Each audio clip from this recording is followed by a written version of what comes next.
नमस्कार दोस्तों, हिंदी के रोमांचक सफ़र में मैं संजय दौलप्रिया आपके साथ में सफलता ये दिलाने के लिए आपके सामने हाजिर हूँ। और मुझे आशा ही नहीं पूर्ण विश्वास है कि मेरे साथ आप हिंदी भाषा की एक विधा व्याकरण में सफलता हासिल करोगे। और वैसे तो व्याकरण आप पढ़ते ही हो और पढ़ने के साथ साथ में जो नवीन बिंदु है वो आप मेरे साथ जानोगे। और व्याकरण के जैसे सीधा व्याकरण न पढ़ते हुए, हम संज्ञा सर्वनाम से न पढ़ते हुए हम हिंदी भाषा का व्याकरण का लिपि का सामान्य ज्ञान से शुरुआत करेंगे। इसी के साथ में जैसे हम शुरुआत करते हैं हिंदी भाषा एवं व्याकरण का सामान्य परिचय।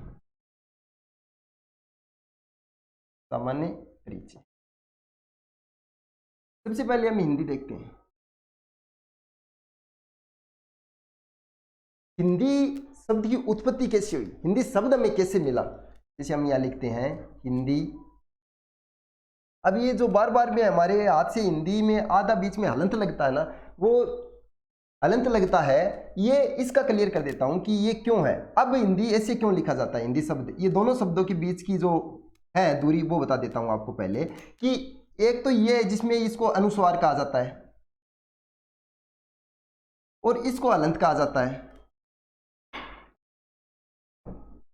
अब हम चाहेंगे कि अब जो हिंदी की एक समिति होती है हर 10 साल के बाद में, 10 साल के बाद में कुछ शब्दों को नवीनीकरण किया जाता है, कुछ वर्णों को नवीन रूप से प्रस्तुत किया जाता है। हाल ही में की गई समिति में यह निर्णय लिया गया कि किसी भी शब्द को अलंत न लिखते हुए इससे आधा न के स्थान पर हम अनुस्वार का प्रयोग करेंगे। इसलिए हम हिंदी शब्द इस प्रकार से लिखेंगे और अब समय के अनुसार चलेंगे। ये समय के साथ अपने को गति देना मानवीय प्रवृत्ति रही है। हम नई नई चीज़ों का साथ में ज्ञान करते रहेंगे। तो सबसे पहले हम ये जानते हैं कि हिंदी शब्द की उत्पत्ति कैसे हुई।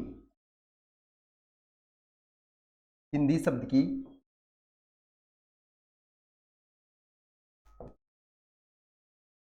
उत्पत्ति आपको पता होगा, सिंधु नदी थी, एक नदी थी जिसका नाम था सिंधु। इस नदी के किनारे कुछ लोग रहते थे और जो रहते थे वो उनका व्यापार था पश्चिम देशों से। इसे पश्चिम देशों से, जैसे ईरानियों, फारसी लोगों से। अब इनका व्यापार इनसे होता था। अब ये लोग इनको, जैसे व्यापार होता है, ये इनको क्या कहते थे, इन जो देश के जो लोग थे ये लोग एक स को है बोलते हैं और ध को द बोलते हैं। इस कारण यहां रहने के कारण ये क्या कहलाए, सिंधु से हिंदू कहलाए। हिंदू कहलाए। अब आपको यह भी पता होगा कि जिस प्रकार नेपाल के रहने वाले व्यक्ति को देखते ही हम ये कह देते हैं ये नेपाली बोलता है, ये बंगाल का रहने वाला व्यक्ति को देखते ही हम ये कह देते हैं बंगाली बोलता है, ठीक उसी प्रकार ये जो भाषा का प्रयोग करते थे उसी प्रकार ये जैसे कौन सी भाषा बोलते हैं, इस प्रकार से हिंदू से हिंद, और हिंद में प्रत्यय लगा ई और हमारे शब्द आया हिंदी।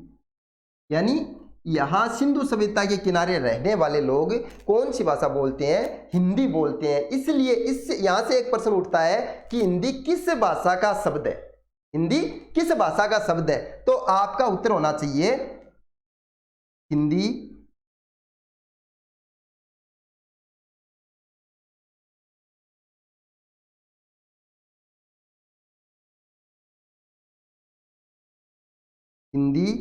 फारसी भाषा का शब्द है। ये एक प्रश्न आया था कि हिंदी किस भाषा का शब्द है, संस्कृत, तमिल, तेलुगु, अंग्रेजी। अब इस प्रकार हमें ये भ्रम होता है कई बार कि हिंदी शब्द संस्कृत का होना चाहिए। बहुत सारे शब्द संस्कृत के हमने लिए हैं, इसलिए हमें लगता है कि संस्कृत से हिंदी निकली है, इसलिए ये हिंदी शब्द संस्कृत का होना चाहिए। लेकिन आप ध्यान रखेंगे हिंदी शब्द फारसी भाषा का है। आप इसके साथ में अब ये देखते हैं आगे इसका नामकरण। हमने ये देखा कि हिंदी का सामान्य परिचय, हिंदी एक तो अनुस्वार लिखना होगा, इसके साथ ही किस प्रकार सिंधु नदी के किनारे रहने वाले लोग सिंधु से हिंदू कहलाए, हिंदू से हिंद, और हिंदी हमारे पास शब्द आया, और हिंदी शब्द का अर्थ होता है हिंद के वासी या हिंदी बोलने वाले। हिंदी किस शब्द का शब्द है, किस भाषा का शब्द रहेगा, ये रहेगा फारसी भाषा का शब्द। इसी के साथ में हम एक और देखते हैं, जैसे दूसरा पेज लेते हैं। हिंदी का नामकरण हमने कर लिया। इस हिंदी शब्द का प्रथम प्रयोगता अर्थात किस पुस्तक में मिलता है, तो देखते हैं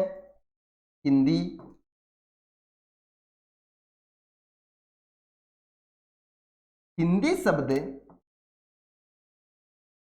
प्रथम हिंदी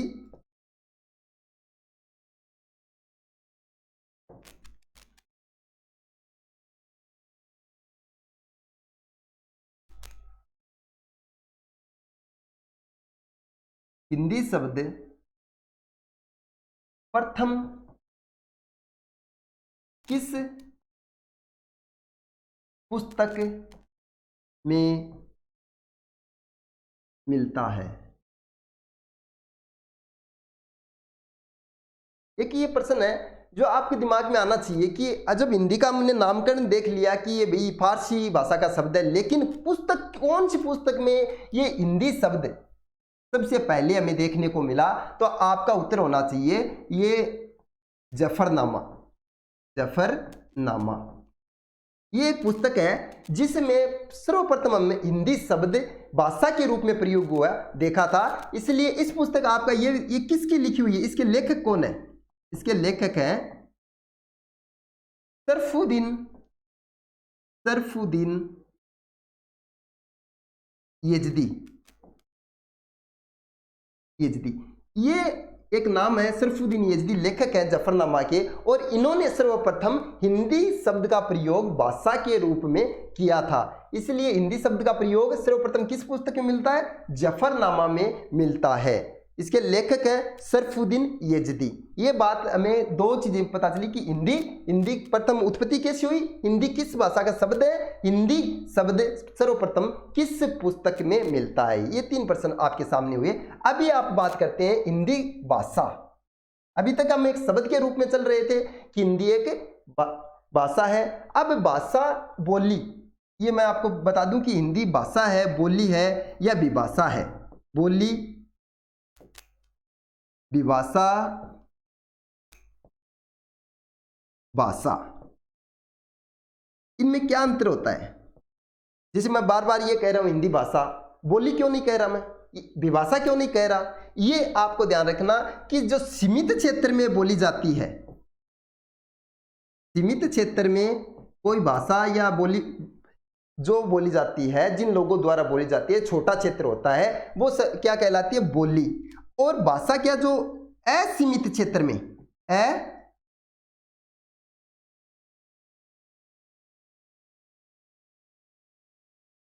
असीमित क्षेत्र में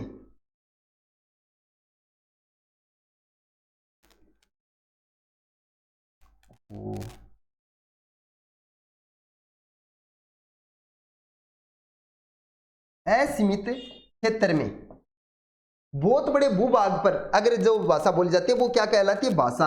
आपको पता है भारत में सबसे ज्यादा राज्यों में बोली जाने वाली अगर कोई भाषा है तो वो हिंदी है। हिंदी अब तो राजभाषा, तो राष्ट्रभाषा बनने जा रही है। अब इसकी बात हम करेंगे संवैधानिक, हिंदी के संवैधानिक जानकारी में हम बात करेंगे कि हिंदी राजभाषा है, राष्ट्रभाषा है, कब बनी, कौन सी आर्टिकल में है। ये इससे पहले हम ये देख रहे थे बोली, विभाषा, भाषा। इसके बीच का रूप विभाषा कहलाती है, यानी सीमित क्षेत्र से थोड़ी ज्यादा और असीमित क्षेत्र से थोड़ी कम, बीच का भूभाग होगा वो विभाषा कहलाएगा। एक बार प्रश्न आया था कि इसका क्रम क्या होता है, तो क्रम यही होता है, बोली, विभाषा और भाषा। छोटे से बड़े की ओर। बोली, विभाषा और भाषा। अब आपको पता होगा कि बोली में क्या अंतर होता है, विभाषा में क्या अंतर होता है और भाषा क्या होती है। हिंदी एक भाषा है, न कि बोली। अब हम देखते हैं भाषा। हिंदी शब्द के बारे में हमने जान लिया। अब एक शब्द आता है भाषा।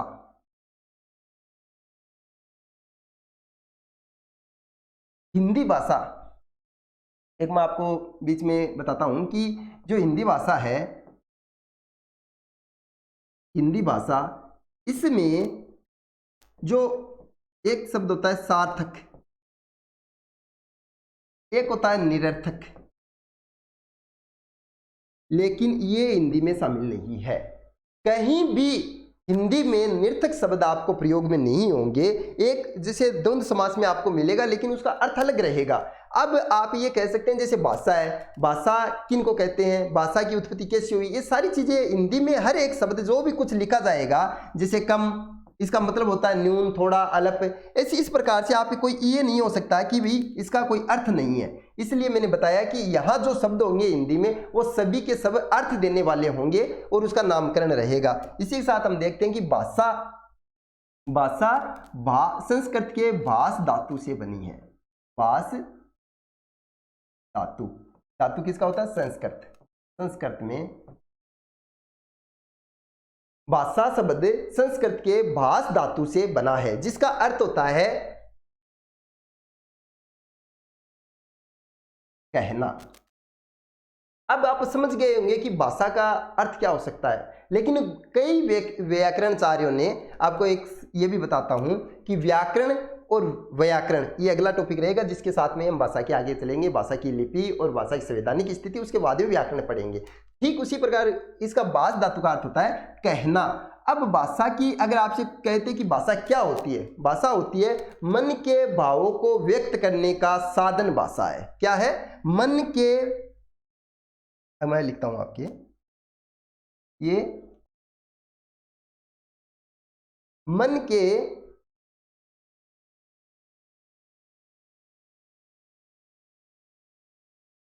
मन में व्यक्त भावों, मन में व्यक्त भावों को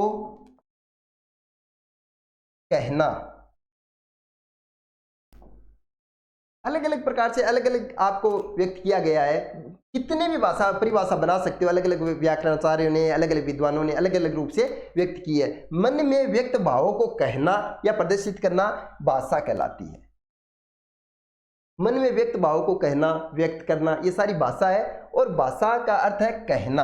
अब हिंदी क्या हुई, एक भाषा, हिंदी भाषा। यहां तक हम पहुंचे, हिंदी भाषा, बोली और भाषा आपको दोनों बता दिए। ये आपको व्याकरण से पहले का जो परिचय दिया जा रहा है वो आपको हिंदी भाषा से जोड़ने का काम किया जा रहा है कि भी हिंदी हमें कहाँ से मिली। अब पढ़ने को हम संज्ञा, सर्वनाम, विशेषण, क्रिया, उपसर्ग, प्रत्यय से भी पढ़ सकते थे, लेकिन जब आपको बेस नहीं पता, आपको जीरो से स्टार्ट इस क्लास में मिलेगी, आपको जीरो से हर एक चीज समझने को मिलेगी कि भाषा क्या है। भाषा कई बार पूछ लेते हैं कि भाषा क्या है, तब आपको पता होना चाहिए बस एक छोटी सी बात, मन में व्यक्त भावों को कहना भाषा है। इसी के साथ में एक शब्द आता है शिक्षा।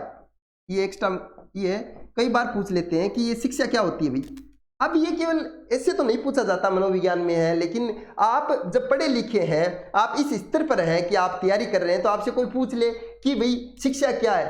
अब अलग अलग जीव, जन्म से मृत्यु तक सीखना क्या है, शिक्षा है। लेकिन आपको मैं बताऊं, कितने भी व्यक्तियों ने 5 लाइन की, 10 लाइन की, 15 लाइन की कितनी भी व्याख्या दी होगी, लेकिन आप एक शब्द किसी को कह सकते हो, सीखना। आप उन 15 लाइनों में 20 लाइनों पर आपका एक शब्द सबसे भारी रहेगा, शिक्षा क्या है, सीखना। इसलिए साथ साथ में ये सारी चीजें हम देखते रहेंगे कि पढ़ने का मतलब केवल किताबें पढ़ना ही नहीं होता, बहुत सारी जिम्मेदारियां होती है आप पर कि उन शब्दों को भी देखें। वो शब्द देखने का कार्य, उन शब्दों का अर्थ देने का कार्य केवल और केवल हिंदी भाषा करती है। अब चलते हैं, भाषा भास धातु से बनी है जो संस्कृत का है और उसका मतलब होता है कहना, मन में व्यक्त भावों को कहना, भाषा कहलाती है। हिंदी एक भाषा है। हिंदी भाषा का संवैधानिक प्रारूप भी साथ में देखेंगे। इसके साथ ही हम ये देखते हैं कि मन में व्यक्त भावों के साथ में अब इसमें एक लिपि साथ में अब देखते हैं लिपि। अब ये क्या भाई, लिपि का अर्थ होता है चिन्ह। जिन चिन्हों को मानक मान के हमने स्वीकार कर लिया है वो लिपि है। और हिंदी की लिपि कौन सी है? हिंदी की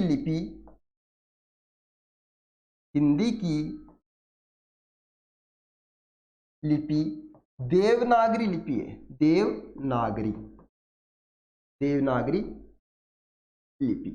थोड़ा सा और आगे जाए तो मैं आपको बताऊं, ये संस्कृत की भी लिपि है और हिंदी की भी है। और देवनागरी लिपि का उद्भव किससे हुआ है? ब्राह्मी लिपि से।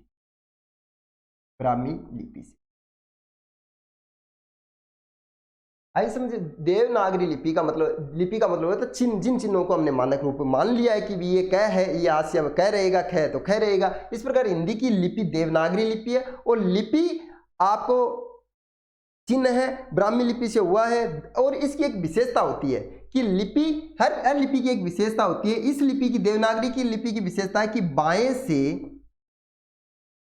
से दाएं लिखी जाती है। ये बाएं से दाएं लिखी जाती है। ये होगी आपकी लिपि। हम यहाँ हिंदी से संबंधित छोटी छोटी बातें को जान रहे हैं, लेकिन इसलिए कि व्याकरण शुरू करने से पहले आपको इन छोटी सी चीजें बता दे। इसके साथ ही हिंदी की संवैधानिक स्थिति क्या है? संवैधानिक स्थिति।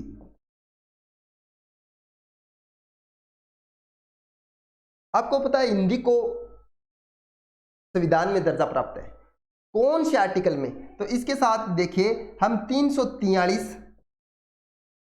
से 351 में ये दर्जा प्राप्त है। ये अनुच्छेद है, अनुच्छेद। संविधान के अनुच्छेद 343 से 351 में ये दर्जा प्राप्त है कि संघ की भाषा हिंदी भाषा होगी, लिपि देवनागरी लिपि होगी। और ये जो भाषा क्या है? राजभाषा है। हिंदी क्या है? राजभाषा। अब कुछ लोग कहते हैं कि हिंदी राष्ट्रभाषा, लेकिन संविधान के अनुसार आपको मैं बताऊं कि हिंदी क्या है? राजभाषा है, न कि राष्ट्रभाषा है। हाँ, ये प्रयास चल रहा है कि रहते हमारे प्रधानमंत्री जी कब भी इसको राष्ट्रभाषा घोषित कर दे, या प्रयास कब सफल हो जाए ये बात अलग है। लेकिन आज के समय में अभी तक आपको अगर प्रश्न आता है कि हिंदी राष्ट्रभाषा है या राजभाषा है, तो आपका उत्तर होगा राजभाषा। अनुच्छेद 343 ये कहता है कि भारत एक संघ की भाषा हिंदी राजभाषा है, उसकी लिपि देवनागरी है। इसके साथ ही ये अपना संवैधानिक स्थिति और 351 इसके बीच में भी 44, 45, 46, 47, 50, 49, 50, 51 और 51वां में है हिंदी का विकास। यहाँ टॉपिक को बहुत ज़्यादा डीप में नहीं ले जाते हुए सामान्य जानकारी के कारण आपको बीच के बताएं, लेकिन मुख्यतः यही बताएं 343 में हिंदी राजभाषा के बारे में बताया गया है। यह आपको इसमें किया गया है। संवैधानिक स्थिति मैंने बताई है। इसके साथ ही हम अब अपने विषय पर आते हैं, व्याकरण।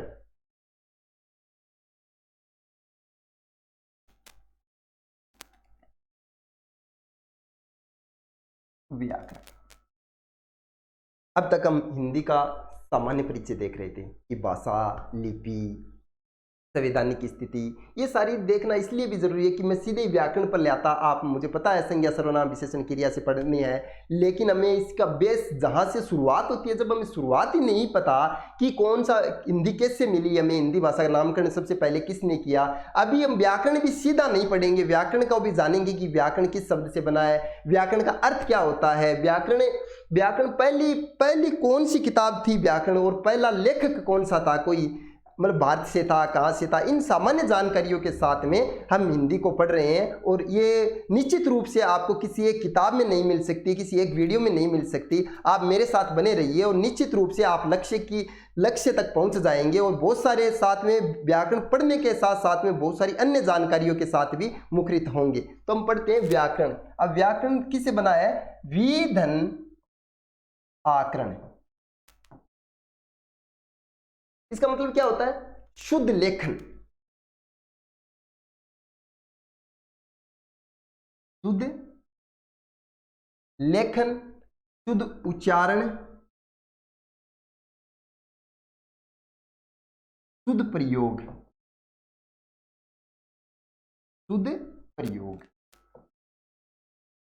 व्याकरण ये काम करता है, किसी भी भाषा का व्याकरण शुद्धता पर बल देता है। यही व्याकरण का विधन आकरण। यम जो है उपसर्ग संधि यम, उसमें इसमें अगर ये देखें तो ये से भी बनता है कि विधन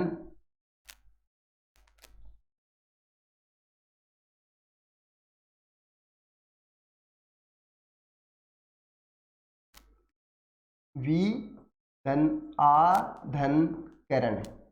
हाँ, ये बात अलग है कि अन होता है, प्रति इसको भी और आगे बढ़ा सकते हैं। इसको मतलब जो प्लस बोला जा रहा है उसको धन बोला जाता है हिंदी में, लेकिन विधन आकरण इस प्रकार से बनता है। और इसी के साथ में शुद्ध रूपों का प्रयोग करना, शुद्ध उच्चारण करना, शुद्ध लेखन करना, ये व्याकरण का काम होता है, जिसे इसे शब्दानुशासन भी कहा जाता है। इसलिए यद्यपि एक मतलब आपको एक शास्त्रों में भी व्याकरण के बारे में लिखा है। क्या लिखा है? यद्यपि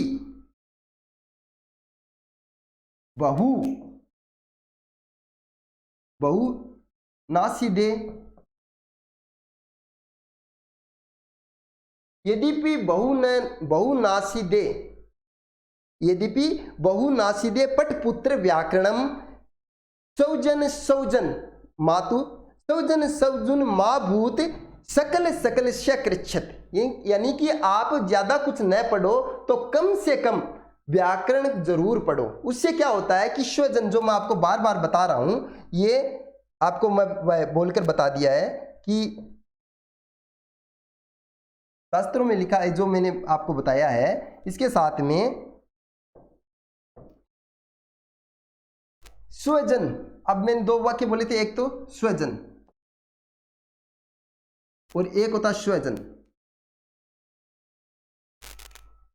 यद्यपि स्वजन इसका मतलब होता है श्वान या कुत्ता,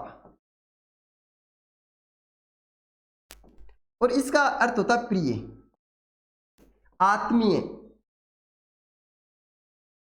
अब आपने शादी के कार्डों पर देखा होगा, उसमें लिखा होता है प्रिय स्नेही सवजन, आपका स्वागत है, स्नेही सवजन, हम आपको बुलाते हैं। अब वहां देखिए आप क्या लिख रखे होते, ये लिखा होता है क्या? अगर ये लिखा हो तो क्या आप जाते हैं क्या? नहीं जाते ना। क्यों नहीं जाते? भैया आपको पता है कि ये विद्वान शास्त्र में क्यों कहा गया व्याकरण पढ़ना चाहिए। व्याकरण इसलिए पढ़ना चाहिए कि ये अर्थ से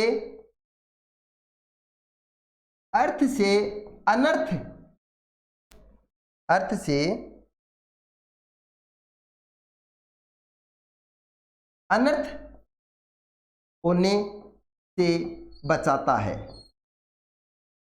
इसलिए व्याकरण पढ़ा जाता है। व्याकरण क्या काम करता है कि जो कार्य अर्थपूर्वक है उसी को करता है, अनर्थ नहीं होने देता। जिस प्रकार स्वजन माभूत सकल शकृच्छत। अब शकल, अब एक शब्द और आया था सकल, और एक शब्द है शकल। अब आप ये देखते हो कि इस स से और इस स से क्या अंतर है? अंतर होता है, हिंदी में हर जगह अंतर है, हर शब्द का, हर वर्ण का अलग अलग अर्थ होगा। इस सकल का अर्थ होता है टूटना, और इस सकल का होता है संपूर्ण। एक तो जब जहां संपूर्ण चीजों की बात की जा रही है, एक वहां टूटना, अशुभ, अनर्थ हो रहा है। इसलिए व्याकरण क्या होता है, क्यों जरूरी है? व्याकरण का शुद्ध लेखन इसलिए जरूरी है कि अर्थ से अनर्थ होने से बचाता है, इसलिए हमें व्याकरण का ज्ञान जरूरी है। शास्त्रों में कहा गया विद्वान, इतना विद्वान भी कोई जरूरी नहीं है कि आपको बहुत सारे शास्त्र पढ़ने चाहिए, लेकिन आपको व्याकरण का ज्ञान, कम से कम व्याकरण का ज्ञान होना चाहिए। इसलिए मैं चाहता हूं आपको भी व्याकरण का ज्ञान हो, हमें भी व्याकरण का ज्ञान हो, और इतना ज्ञान हो कि मैं कम से कम अर्थ से अनर्थ न करे। इसलिए हम व्याकरण पढ़ रहे हैं, विधन आकरण, शुद्ध लेखन, शुद्ध उच्चारण और शुद्ध प्रयोग के साथ में व्याकरण का कर रहे हैं। और अब हम बात करते हैं प्रथम व्याकरण।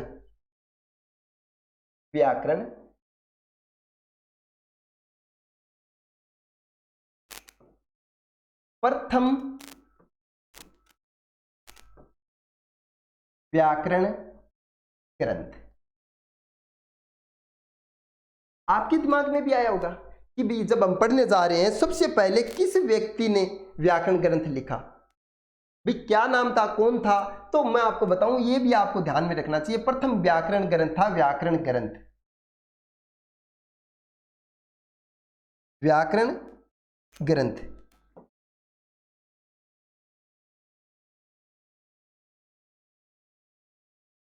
व्याकरण ग्रंथ। अब इसके लेखक कौन थे भाई? हिंदी व्याकरण ग्रंथ का सबसे पहले लिखने वाला व्यक्ति कौन था? तो नाम आता है केटलर, केटलर। अब इसका आप ये केटलर नाम आता, भैया आगे कुछ और नाम जोड़ दिए, लेकिन आपका इसका पूरा नाम बताता हूं। केटलर का पूरा नाम जोहासन, जोहासन जेसुआ केटलर। ये कौन था?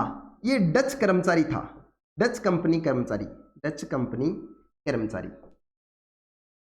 ये प्रथम व्यक्ति था जिसने हिंदी खड़ी बोली अर्थात हिंदी का एक व्याकरण ग्रंथ तैयार किया था, जिससे आप हमारे समक्ष एक व्याकरण का एक ग्रंथ सामने आया। इसके बाद में धीरे धीरे बहुत सारे व्याकरण ग्रंथ आने लगे। हालांकि इसमें बहुत सारी त्रुटियां रही थी, लेकिन जो सर्वप्रथम कोई काम करता है उसका नाम रहता है कि व्याकरण किसने तैयार किया। तो ये जोहासन जेसुआ केटलर नाम का व्यक्ति था, जो कंपनी का एक कर्मचारी था। इसने हिंदी का व्याकरण तैयार किया और हमें ये मिलता है कि व्याकरण का प्रथम ग्रंथ लिखने वाला जोहासन जेसुआ केटलर नाम के व्यक्ति ने हिंदी का व्याकरण तैयार किया था। और व्याकरण, इससे यहाँ से शुरुआत होती है व्याकरण। और व्याकरण के साथ में हम एक छोटी चीजें और पूछते हैं कि व्याकरण में कहाँ से शुरुआत होती है। हम संधि, संज्ञा, समास, संज्ञा, सर्वनाम, विशेषण, इन शुरुआत होने से पहले पहले हम ये चीजें भी जानना आवश्यक हो जाता है कि व्याकरण का अर्थ क्या होता है। हिंदी भाषा, लिपि, देवनागरी लिपि, इनका भी जानकारी की है। इसके साथ में ही हम व्याकरण में एक चीज और पढ़ते हैं,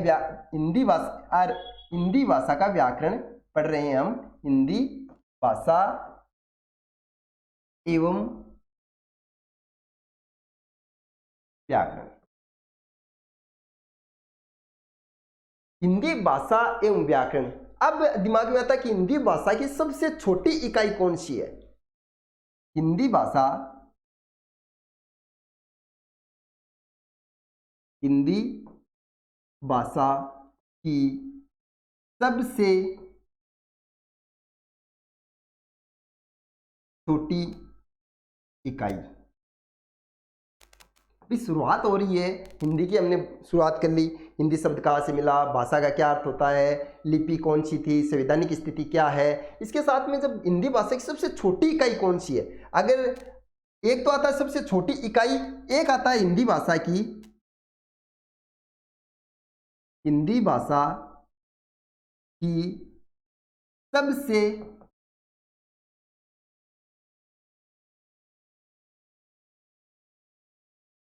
सबसे छोटी मौखिक इकाई। ये एक शब्द आता है बीच में, मौखिक इकाई, मौखिक इकाई। अगर ये आ जाए हिंदी भाषा की सबसे छोटी इकाई क्या है, तो निश्चित रूप से वर्ण है।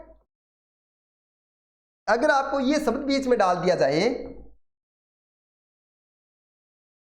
कि मौखिक इकाई, तो आपका ध्वनि होगी। क्या होगी? ध्वनि, जिनको केवल उच्चारित किया जा सकता है। कुछ ध्वनियों को लिखा जा सकता है लेकिन उच्चारण की जाती है, मौखिक ध्वनियां होती है, जिनको हिंदी भाषा की सबसे छोटी मौखिक इकाई कहा जाता है। इसी के साथ में अगर हिंदी भाषा में ये शब्द जोड़ दिया जाए कि हिंदी भाषा की सबसे छोटी लिखित इकाई, लिखित इकाई, तो आपका प्रश्न वही रहेगा, वर्ण। अब आपसे ये कि आपसे ये पूछ ले चाहे हिंदी भाषा की सबसे छोटी इकाई कौन सी है, चाहे ये पूछ ले हिंदी भाषा की सबसे छोटी लिखित इकाई कौन सी है, तो दोनों रूप में उत्तर क्या रहेगा? वर्ण आएगा। अगर आपका बीच में ये आ जाए छोटी इकाई कौन सी, मौखिक है, मौखिक शब्द आ जाए, तो निश्चित रूप मान के चले आपका इकाई बन जाएगा ध्वनि। ये दो चीजें ध्यान रखिएगा। इसी के साथ में हम आगे चलते हैं कि हिंदी भाषा की अर्थ के आधार पर सबसे छोटी इकाई, अर्थ के आधार पर, अर्थ के आधार पर सबसे छोटी इकाई, सबसे छोटी इकाई।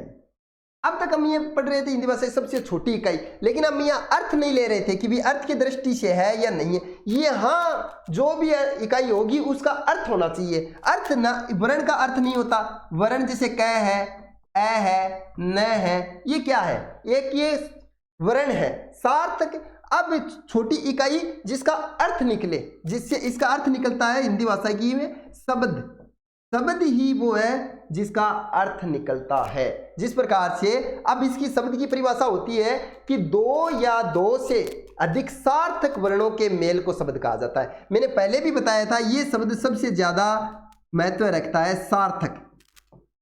सार्थक वर्ण होने पर ही, सार्थक वर्ण यानी कि होने पर ही शब्द बनेगा, न कि आप कोई दो या दो से वर्णों के मेल को शब्द कह सकते हो। अगर दो या दो वर्ण से अगर मिलता है, जैसे क और ख, ये दो वर्ण है, शब्द क्या बना?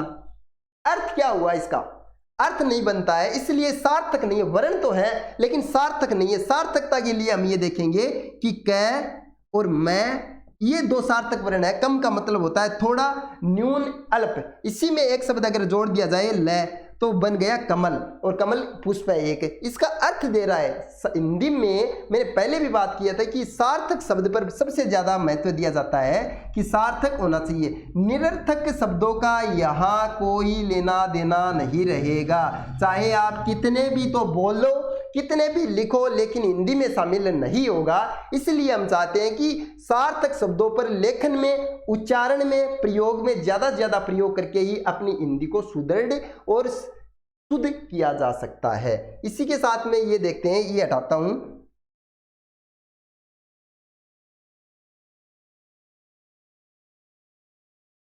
अब देखते हैं कि हिंदी भाषा की पूर्णतः इकाई। अब तक हम देख रहे हैं छोटी इकाई, अर्थ के आधार पर सबसे छोटी इकाई। अब देख रहे हैं पूर्ण इकाई।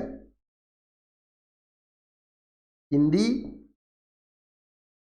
भाषा की पूर्णतः इकाई, पूर्णतः का मतलब एक पूरा अर्थ देना चाहिए। पूरा अर्थ, जैसे वर्ण और ध्वनि में कोई अर्थ की आवश्यकता नहीं थी, उसमें केवल यह था कि छोटी इकाई क्या है, शुरुआत कहां से होती है, इसलिए उसमें बताया जा रहा था। अब इसमें क्या, हिंदी भाषा की पूर्ण इकाई जिसमें कर्ता, क्रिया, कर्म सम्मिलित होते हुए एक अर्थ दे। अर्थ का मतलब पूर्ण अर्थ, तो ये होगा वाक्य।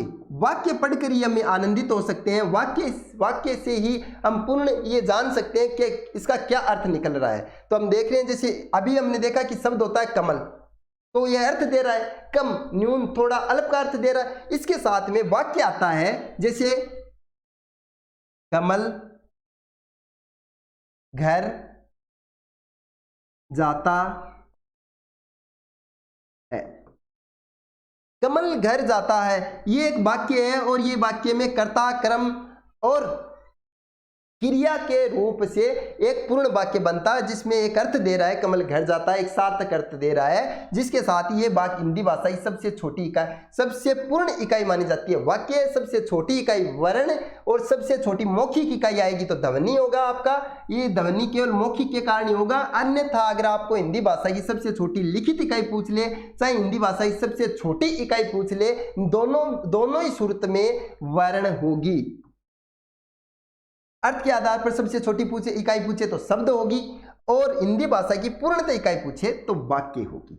यहां तक आपको समझ में आना चाहिए। हिंदी भाषा का सामान्य जानकारी चल रही है, अभी तक आपको या किसी के टॉपिक पर नहीं आए हैं हम। टॉपिक हमारा चलेगा वर्ण विचार। जब आप सामान्य बातों में इतना कुछ सीख रहे हैं तो आप सोचिए कि वर्ण विचार में हम किन किन शब्दों के ऊपर जाएंगे। अब एक ये भी बताते हैं साथ में कि एक तो है, मैंने ये लिखा है,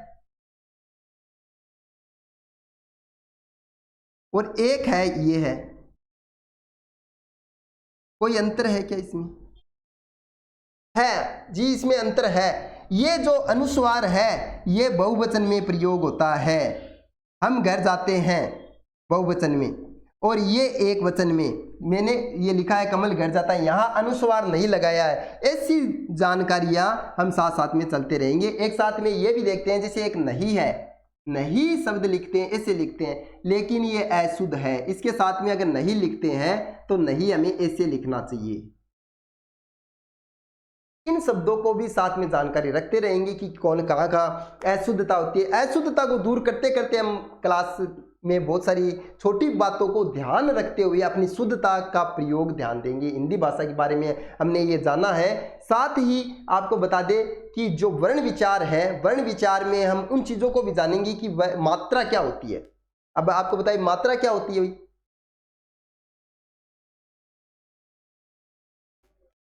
मात्रा, क्या ये मात्रा होती है? क्या ये मात्रा होती है? मात्रा की किन क्या परिभाषा कर सकते हैं? कोई आपसे पूछे मात्रा क्या होती है, तो ये हो सकता है कि उच्चारण में लगने वाले समय को मात्रा कहते हैं। कितना समय लगता है कि भाई एक ऐसा वर्ण है, आपको बता दे स्वरों की मात्रा कितनी होती है? स्वरों मात्रा किसकी होती है? स्वरों की होती है, व्यंजनों की कोई मात्रा नहीं होती है। मात्रा किसकी होती है? स्वरों की मात्रा होती है, व्यंजनों की नहीं, व्यंजनों की नहीं। इसी के साथ में अगर हम ये देखें कि कौन से स्वर की मात्रा नहीं होती है, एक स्वर ऐसा है जिसकी मात्रा नहीं होती है, वो है किस स्वर की मात्रा नहीं होती है, तो वो होगा ए। मात्राओं की संख्या देखी जाए, मात्राओं की संख्या कितनी होती है? मात्राओं की संख्या 10, यानी कि स्वर कितने होते हैं? एकदम शुद्ध लिखते हैं। जब मैं बार बार आपको कह रहा हूं शुद्ध लिखना है तो हम शुद्ध लिखते हैं। 10 स्वर कितने होते हैं? 11। और मात्राएं कितनी होती? 10। ए की कोई मात्रा नहीं होती, इसलिए मैंने लिखा है कि स्वरों की मात्रा होती है। किस स्वर की मात्रा नहीं होती है? वो ए स्वर की मात्रा नहीं होती है, और मात्राओं की संख्या 10 होती है। इसी के साथ में आप एक दो चीजें और देखते हैं कि जैसे हम लिखते हैं ऐसे स्रोत, ये शब्द लिखते हैं, किताबों में ये मिलता है, कई किताबों में देखा है हमने। ये अशुद्ध है, लेकिन लिखा कैसे जाएगा? ऐसे लिखकर इससे लिखा जाएगा। इसमें और इसमें अंतर क्या है? अंतर यह है कि ये स के बीच से निकल रहा है, जो ऐसे नहीं लिखा जाता है। लिखने में भी हमें बहुत सारी चीजों का ध्यान रखना पड़ता है कि कहाँ किस पे क्या लिखा जाएगा। ये स्रोत ये सही होगा। इसी प्रकार एक शब्द हम देखें कि जैसे कर्तव्य लिखा जाता है, परीक्षा में जब ये देखा जाए तो हमें ये लगता है नहीं ये ठीक नहीं है, और जब ये दिखता है हमें तो हमें ऐसे लगता हाँ यही है सही, तो लेकिन ये सही नहीं है, इनमें तव्य प्रत्यय का प्रयोग नहीं होता है, और इसलिए शुद्ध शब्द ये होगा, न कि ये होगा। ठीक है। एक हम ये भी देखते हैं कि जैसे हमने कै लिख दिया और ये ऊपर बिंदु लगा दिया, नीचे लगा दिया, साइड में लगा दिया, दाएं बाएं दोनों लगा दिया। अब इनको कहाँ किस शब्द किन शब्दों से पुकारते हैं? अब ऐसी जानकारियां भी आपको साथ में वर्ण विचारों में, वर्ण विचार का टॉपिक शुरू करने के से पहले इन सामान्य जानकारियों को देना आवश्यक है। अब बताइए इसको क्या कहेंगे? इसको हम अनुस्वार कहेंगे, अनुस्वार। और इसको क्या कहेंगे हम? इसको कहेंगे, ये लगता है पंचम वर्ण में। आपको बताए कि पंचम वर्ण होता है जो ये इसके लगता है, एक ये होता है, लेकिन ये पंचम वर्ण नहीं है। ये क्या है? ये ताड़न जात है, ताड़न जात, या ये उच्छिप्त है, ये उच्छिप्त है। अब आपको ये जानना है कि अगर इसके बिंदु आगे लगा है तो ये पंचम वर्ण है, और इसके नीचे लगा है तो ये ताड़न जात है। तो ये क्या हुआ? पंचम वर्ण के लगता है, पंचम वर्ण पर। और अब रहा नीचे, ये इसका क्या नाम होगा भाई? ये उच्छिप्त व्यंजन के लगता है, इसलिए इसको उच्छिप्त बिंदु कहते हैं, इसको उच्छिप्त। अब ये रहा कि दाएं की तो बात कर ली, अब बाएं। अब बाएं को इसको क्या कहते हैं? ये नुक्ता। शिव प्रसाद सितारे हिंद एक विद्वान थे जिन्होंने ये प्रयोग किया था कि हिंदी में कुछ वर्णों पर नुक्ता लगना चाहिए। क्या क्या? जैसे हम बाजार लिखते हैं, ऐसे जैसे बाजार, वो कहते हैं कि यहाँ ये नुक्ता लगना चाहिए, लेकिन हिंदी में ये स्वीकार नहीं है, इसलिए आप इस नुक्ता को अशुद्ध और शुद्धि की दृष्टि से नहीं देख सकते, इसको आप हटा सकते हैं। लेकिन हमें ये जानकारी जरूर होनी चाहिए कि ये जो शिरोरेखा के ऊपर जो बिंदु है वो अनुस्वार है, नीचे जो बिंदु वो उच्छिप्त व्यंजन है, और जो दाएं लगता है वो पंचम वर्ण का निशान है, और जो बाएं लगता है ये नुक्ता कहा जाता है। ऐसी जानकारी अभी हमारे साथ होनी चाहिए। ये जैसे अब साथ में अगर एक ये भी देखें, जैसे हमने वर्ण ध्वनि शब्द देख लिए, इसके साथ में अगर एक किया था वर्ण और अक्षर। वर्ण और अक्षर में क्या अंतर है भाई? जिसके खंड करना संभव नहीं, जिसके खंड करना या विभाजित करना संभव नहीं, अक्षर जिसका क्षरण ना हो, जिस वर्णों का या जिन वर्णों का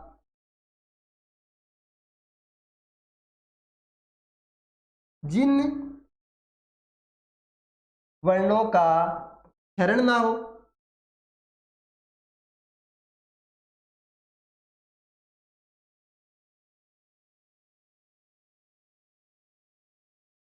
क्षरण ना हो।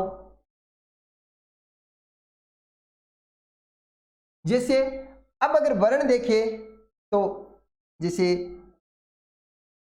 ए, आ, कै, न, ये क्या है? वर्ण। अब इसको खंड थोड़ी कर सकते हैं अपन, खंड नहीं कर सकते इसका। इसलिए एक इसकी परिभाषा हमने ये भी बताई थी कि हिंदी भाषा की सबसे छोटी इकाई जिसका खंड ना किया जा सके, अक्षर जिन वर्णों का क्षरण ना हो, जो एक ही झटके में बोला जा सके। जिसके प्रकार हम अगर ये देखें कि हा, ना, आन, ये जो है ये वर्ण है, ये वर्ण है, और ये अक्षर है। अक्षर और वर्ण, हिंदी में प्रत्येक शब्द का अपना एक अलग अर्थ होता है। कहने को आप वर्ण और अक्षर को एक कह सकते हो, लेकिन दोनों अलग अलग है। जैसे हम आन न बोलने की आवश्यकता ही नहीं है, साथ में हम बोल जाते आन, आम, आ, ना। ये हो गए अक्षर जिनका क्षरण ना हो सके, और इनको जिनका विभाजित ना हो सके। दोनों में साथ साथ लगते हैं, एक जैसे हैं, लेकिन एक नहीं है। आपको बताइए हिंदी भाषा एवं व्याकरण का सामान्य परिचय जानकारी आज हमने पढ़ी है। इसके साथ में अभी इसके साथ में हम अगला टॉपिक वर्ण विचार। वर्ण विचार में हम वर्णों का शुद्ध लेखन प्रयोग ये टॉपिक करेंगे। इससे पहले हमने हिंदी भाषा की सामान्य जानकारी, सामान्य परिचय, भाषा का, लिपि का, संवैधानिक स्थिति, और इसी के साथ में हमने व्याकरण का सामान्य परिचय देखा है, जिससे आप रूबरू हुए हैं कि ऐसे भी कुछ शब्द हैं जिनका हमने ध्यान दिया है। इससे पहले आप संज्ञा, सर्वनाम, विशेषण, क्रिया, संधि, समास, उपसर्ग प्रत्यय पढ़े। मैं चाहता हूं हिंदी का भी सामान्य जानकारी आपको हो। धन्यवाद।